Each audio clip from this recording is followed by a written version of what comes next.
Good morning. It has been a very hot and mostly dry summer here in North Carolina. And as a result, many kind volunteers have been coming by the temple to water our thirsty plants and trees. Sometimes we hand water the plants.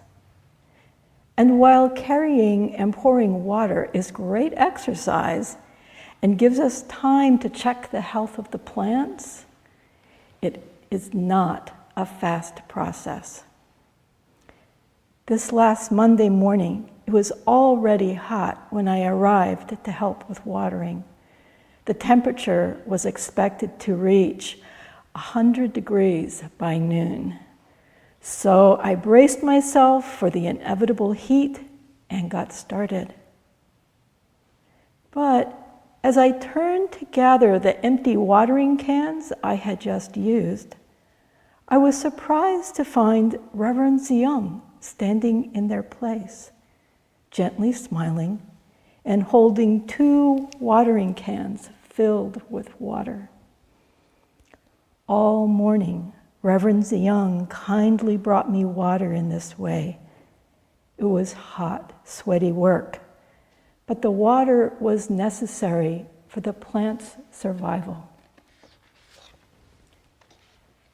Perhaps it was because of this lovely help from my kind water-filling and carrying bodhisattva, I soon started paying extra careful attention to how I was using the water she brought. I did not want to waste a drop.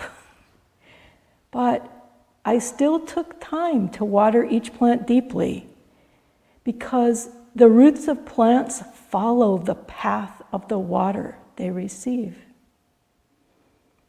Deep watering means deep roots, which are better protected from intense summer heat than shallow ones. Deep roots can access more nutrients from the soil. They make for healthier plants.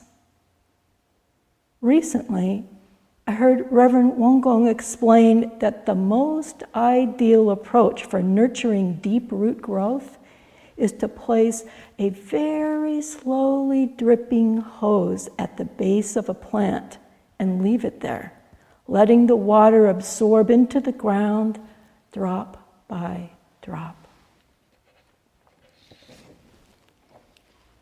It's fair to say that in recent days, I have spent a good amount of time watching water soak into dirt, and it has me reflecting on how the relationship between watering and roots is similar to the connection between our practice and spiritual growth.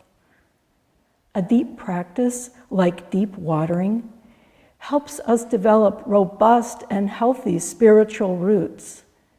But when our practice has the quality of fast, superficial watering, there's a lot of runoff.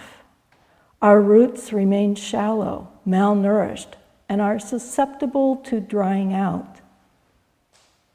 What does deep spiritual watering look like? We each will have our own way of answering that question, but there are some qualities that are probably universal, such as a practice based on true Dharma and on sincerity, open-mindedness, and steadfastness. These days, I am also finding it helpful to remember that while my goal is to grow deep roots from my practice, it is okay if the conditions of my life are not optimal for what I imagine deep practice to look like. Just like the plants here in the temple gardens, our practice can thrive when the source of our spiritual refreshment is from a beautiful sky or a plastic watering can. True practice just needs to show up and adapt to the various conditions in which it finds itself.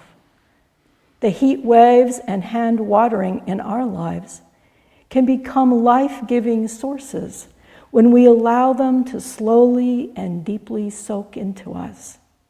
Because our spiritual roots follow the water of our practice.